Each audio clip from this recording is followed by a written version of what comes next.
தினமலர் நேயர்களுக்கு வணக்கம். இன்னைக்கு நம்ம கூட சன்னிதானம் போ படத்தோட டீம் நம்ம கூட வந்திருக்காங்க. அவங்க கிட்ட நெறைய விஷயங்கள பேசிக்கிட்டு தெரிஞ்சுப்போம். சொல்லுங்க இந்த படத்துக்குள்ள எப்படி வந்தீங்க? எப்படி கமிட் ஆனீங்க? ஏன்னா நெறைய ரோல்ஸ் வந்து உங்கள பொறுத்தவரைக்கும் இந்த போலீஸ் ஆஃபீசர் அப்படின்ற மாரி நெறைய பார்த்தாச்சு.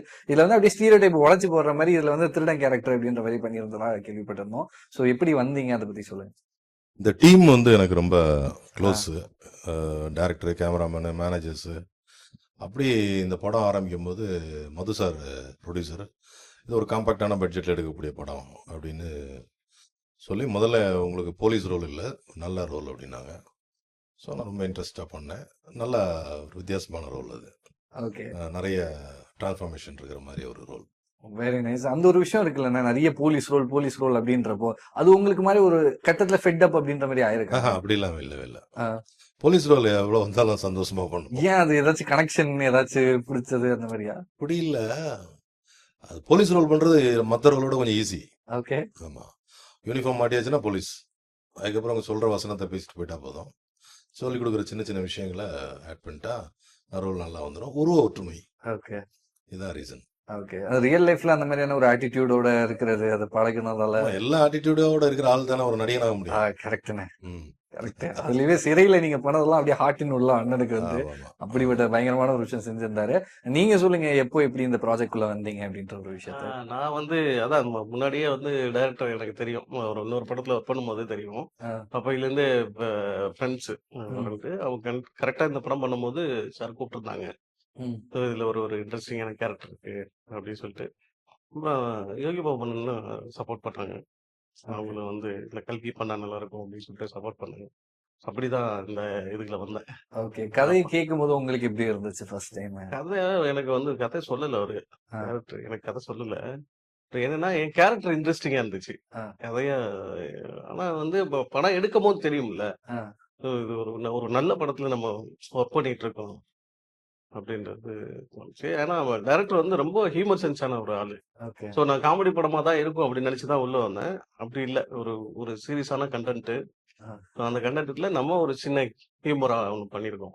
நீங்க சொல்லுங்க சார், எப்படி வந்தீங்க படத்துக்கு? அமுதசாரதி தான் சொன்னது. அமுதசாரதி எனக்கு முன்னாடி பெரிய பரீட்சை எல்லாம் கிடையாது. ஆ. ஆனால் அவர் சொன்னார், நான் ஒரு படம் பண்ணுறேன் இந்த மாதிரி சபரிமலை பேக் ட்ராப்பில் தான் இந்த மூவி நடக்கிற மாதிரி இருக்குது. ஒரு 5-6 ஃபேமிலி எப்படி ஒன்றா கனெக்ட் ஆகுறாங்க. ஸோ அதில் நீங்கள் ஒரு ரோல் பண்ணுறீங்க. இது ஒரு சின்ன போர்ஷன் தானே இதுன்னு. அப்போ வேறு எதுவும் பெருசாக எதுவும் இல்லையா சாரதி அப்படின்னு கேட்கும்போது, இல்லைண்ணா இது நீங்கள் எழுதும்போது நான் உங்களை யோசித்தேன், நான் இதை நீங்கள் பண்ணிங்கன்னா நல்லாயிருக்கும், அதுவும் இது ஒரு ஃப்ளாஷ்பேக்கில் வர்ற மாதிரி ஒரு போர்ஷன் அப்படின்னு சொன்னார் அவர். அப்போது நான் போயிட்டு இது ஃப்ளாஷ்பேக்கில் ஒரு பீரியடில் நடக்கிற இந்த இந்த மொத்த ஸ்டோரியும் எப்படி கனெக்ட் ஆகுதுன்றதுக்கான ஒரு கதை தான் அது. ஸோ அதில் நான் பண்ணியிருக்கேன். ஏன் இந்த கதை ஏன் நடக்குது அப்படின்றதுக்கான ஒரு ஃப்ளாஷ்பேக்கே அது என் மூலியமாக தான் அது ஓப்பன் ஆகுது. ஸோ கேட்கும்போது இன்ட்ரெஸ்டிங்காக இருந்தது. ஸோ பண்ணிட்டேன். Very nice. அந்த படம் ஒரு ஸ்பிரிச்சுவல் மூவி அப்படின்றப்போ, நீங்க எந்த அளவுக்கு ஒரு ஸ்பிரிச்சுவலான பர்சன், உங்களுக்கு எந்த அளவுக்கு கனெக்ட் ஆச்சு படம்? இல்லை, ஸ்பிரிச்சுவலான மூவியாக இருந்தாலும் என்னோட போர்ஷனில் அது இல்லை. ஆக்சுவலாக என்னோட சீனில் வந்து அது கிடையாது. ஸோ அதனால எனக்கு அதை பற்றி தெரியல. எனக்கு அது ஓகே. அது அப்படிதான் சொல்ல முடியாது. ஸ்பிரிச்சுவலா எனக்கு கனெக்ட் ஆகிற மாதிரி எனக்கு சீன் இந்த படத்துல இல்ல. ஓகே. ஏன்னா என் போர்ஷனுக்கு அப்புறம் தான் அது படம் வந்து ஸ்பிரிச்சுவலா கனெக்ட் ஆகுது. ஓகே. ஸோ அதனால எனக்கு அது பண்ணும்போது அது இல்ல. ஓகே. ஓகே. நீங்க சொல்லுங்க, நீங்க எந்த அளவுக்கு ஒரு ஸ்பிரிச்சுவலான பர்சன், உங்களுக்கு எந்த மாதிரி கனெக்ட் ஆச்சு அப்படின்றது? நான் வந்து சாமி கும்புறாள் தான் எப்போதுமே. நான் யோகி பாபா அண்ணன் கூட கோவில் கோவிலா போறாள் தான் கூட போறாள் தான். இந்த படம் வந்து எனக்கு வந்து இந்த படத்துல வந்து ஒரு ஒரு காமெடி கலந்த ஒரு வில்லனிக் கேரக்டர் தான். ஸோ அது அது ஒரு போர்ஷன். அது ஒரு போர்ஷன்ல தான் நான் ஒர்க் பண்ணது. மற்றபடி இது வந்து பிரிச்சுவல் நிறைய இருக்கு போல் இருக்கு. கதைக்குள்ள நிறைய இருக்குது. நான் அதுல அது அந்த சார்ந்து நான் போகல. இதுல வந்து ஐயப்பன் கோவில் எல்லாம் ஷூட் பண்ணியிருக்காங்க. ஸோ அங்கெல்லாம் நான் இல்ல. என்னோட வந்து அது காமெடி போர்ஷன் மட்டும்தான். நீங்க எப்படி ஸ்பிரிச்சுவல் பர்சன்? நான் ஸ்பிரிச்சுவலான ஆள் தான். அப்படியா? அப்படின்னா பயங்கர ஸ்பிரிச்சுவல் கிடையாது. ஓரளவுக்கு. ஸ்பிரிச்சுவல்ன்றதுக்கு ஒரு டெஃபினேஷன் எனக்கு தெரிஞ்சது, கடவுள்கிட்ட போறது, சாமி கும்பிட்றதுனால மட்டும் ஸ்பிரிச்சுவல் கிடையாது.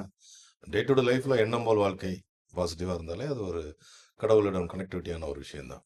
ஓகே. ஆமா, அது இது உண்மையிலே இது இந்த டைட்டில் ரொம்ப எனக்கு சன்னிதானம். நான் ரொம்ப சபரிமலை ஐயப்பன் மேல ரொம்ப பக்தி உள்ள ஆளு. அப்போ இது பக்தி படமா அப்படின்னு நினைச்சேன். பக்தி படமும் கிடையாது இது. நான் பண்ணியிருக்கிறது ஒரு முஸ்லீம் ரோல். ரஹீம் பாய்னு ஒரு ரோல் நான் பண்ணேன். இப்போ யோகி பாபு எடுத்துக்கிட்டிங்கன்னா அவர் ஃபுல்லாக ஸ்பிரிச்சுவலான ஆளு. அவருக்கு வந்து இது ஸ்பிரிச்சுவல் மாதிரி இருக்காது. அவருக்கு ஸ்பிரிச்சுவலாகவும் இருப்பார்.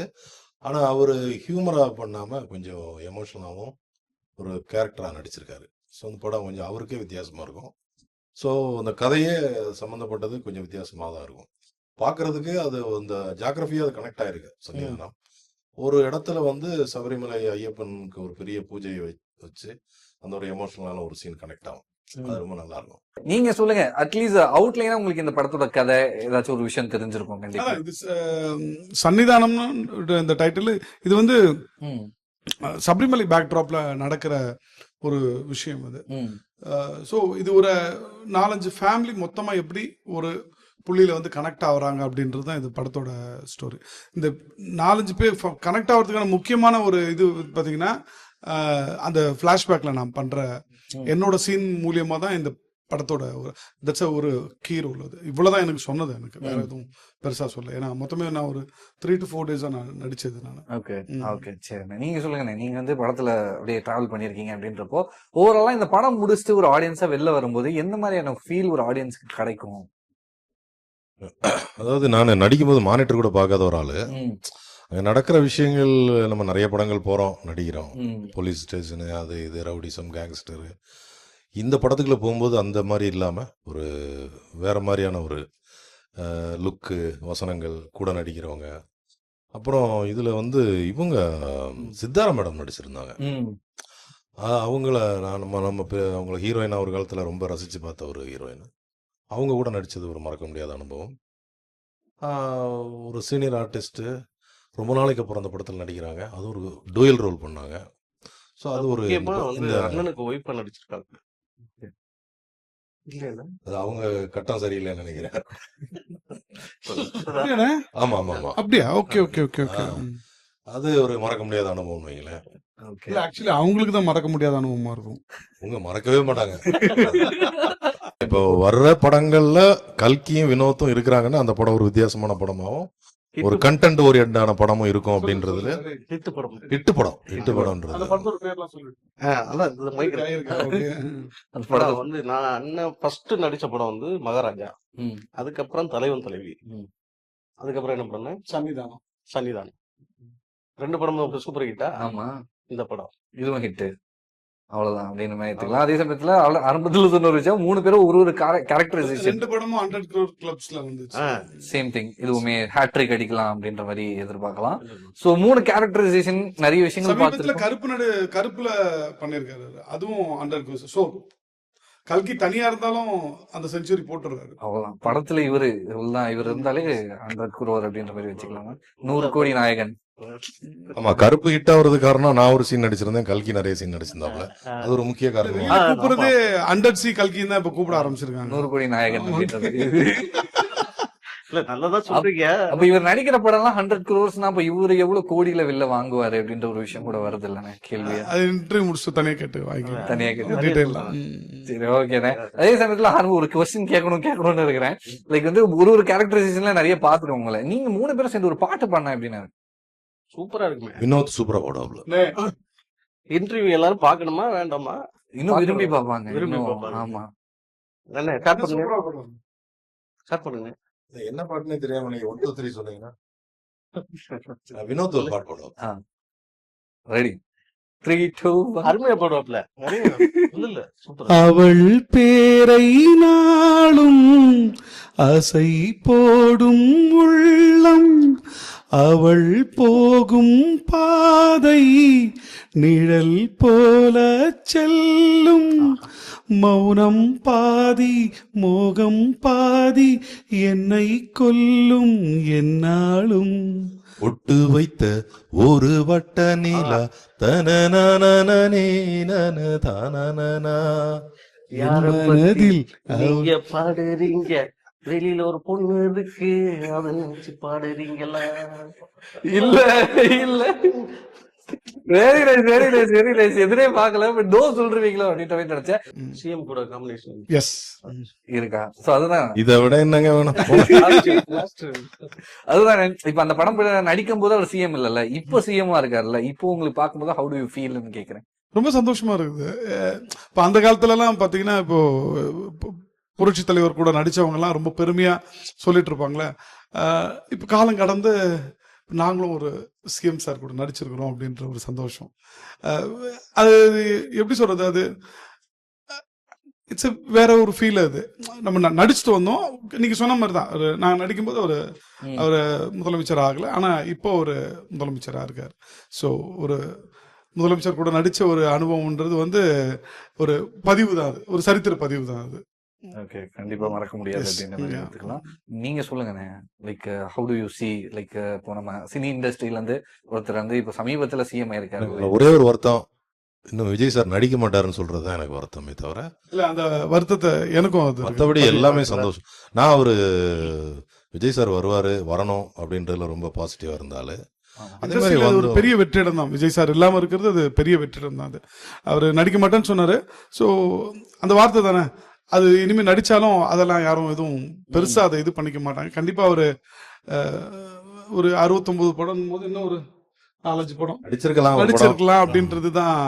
ஏன்னா நான் என்ன நினைச்சேன், ஜனநாயகன் ரிலீஸ் ஆகாம போச்சுன உடனே அதை காம்பன்சேட் பண்றதுக்காக இன்னொரு படம் நடிப்பாருன்னு நினைச்சேன். ஆனா அவர் ஜனநாயகன் படத்தை லைவா ரிலீஸ் பண்ணிட்டாரு. டெய்லி ஒரு சீன், டெய்லி ஒரு ட்விஸ்ட் பண்ணி விட்டாங்க.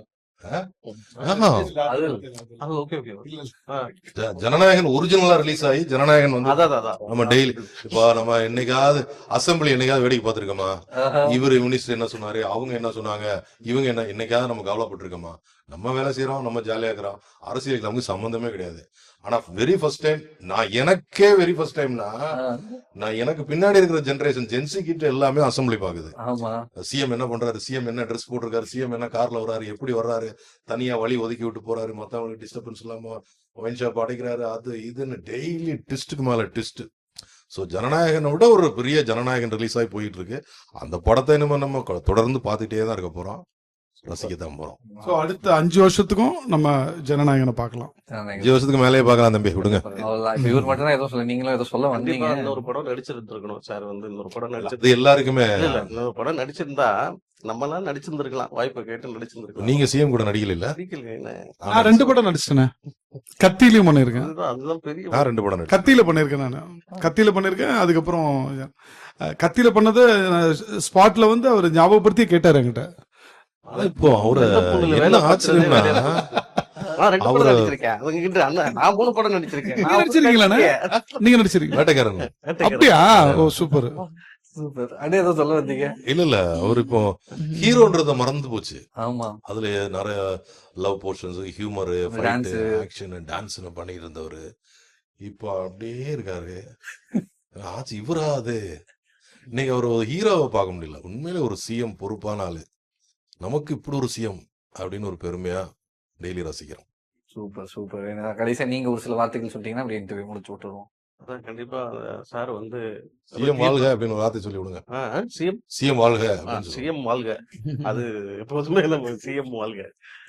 வந்து உண்மையிலுமே வந்து விஜய் சார் வந்து சிஎம் ஆனது அந்த சொன்னார் இல்லைங்களா, ஜோசப் விஜய் ஆகிய நான் அப்படின்னு சொல்லும்போது அப்படியே உச்சி முடியல நட்டுக்குச்சு. எனக்கு என்ன அதிசயம்னா, அன்பிலீவபிள். இது நான் உன்னுடைய வரலாறுல நம்ம சினிமா பாக்குறோம், ஹீரோயிசம் படங்கள் நிறைய பார்த்துருக்கோம், பார்த்துட்டே தான் இருக்கிறோம், எல்லாரு படங்களும் பாக்குறோம். ஒரு மனுஷன் ரியல்ல ஹீரோவா சவால் விட்டு அதே மாதிரி நடந்துருச்சுன்றது உண்மையில ரியல் ஹீரோ. எவ்வளவு கான்பிடண்டா உன்னைய தூக்குவேன் அப்படின்னாரு. நாங்க தான் அப்படி, நம்ம ஆட்சி வந்தால் அதுல என்ன டவுட், வர்றோம் அப்படின்றாரு. இதெல்லாம் எப்படி நடந்தது? ரொம்ப அப்போ நமக்கு இன்னும் எக்ஸைட், ஐயோ எதுவும் மிஸ் ஆயிடக்கூடாது, இப்படி பேசியாச்சு வச்சாச்சு அப்படிங்கும்போது அதே மாதிரி வந்து அப்படியே நடந்த மாதிரியே வந்து உட்காந்து அதை ரொம்ப ஷட்டிலா அதை ரிசீவ் பண்ணி தன்னுடைய அடுத்த வேலைகளை பார்த்துட்டு இருக்கிறத பார்த்தா, இவருக்குள்ள இப்படி ஒரு மனிதனா, இப்படி ஒரு கான்பிடென்டா, இப்படி ஒரு தைரியமா அப்படின்னு ரொம்ப ஆச்சரியமா இருந்துச்சு. ரியலி ரொம்ப மிராக்கிள். பட் அதே சமயத்துல வந்து ஒரு 2 வாரம் தான் ஆகுது அப்படின்றப்ப ஒரு சில விமர்சனம்லாம் எடுத்து வைக்கிறாங்கல்ல, அதை எப்படி பாக்குறீங்க?